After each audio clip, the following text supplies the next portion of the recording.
Hello po mga kababayan everyone. Ito naman po ako yung lingkod si Marlon po, ang auto body technician po ninyo.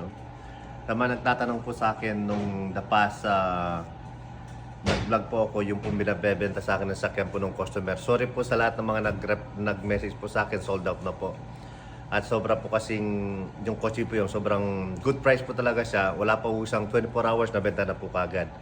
Kaya kung kayo po naghanap po kayo ng sasakyan, pwede po ako maging future car broker po ninyo. At kung meron po kayong sasakyan na gustong ibenta, pwede ko pong i-offer sa mga kababayan natin na naghanap po ng kotse. Pwede ko pong i-offer sa kanila. At kung naghanap po kayo ng sasakyan, pwede nyo po akong tawagan. Kasi po, meron po din ako ng mga contact po sa mga used car dealership po ng mga kalala kong mga trade-in. At kung swak po sa budget ninyo, pwede po natin kausapin po yung nagbebenta. Kung sa mga kababayan po natin na naghanap dyan, message lang po ako nyo ako anytime. Willing po akong tulungan kayo.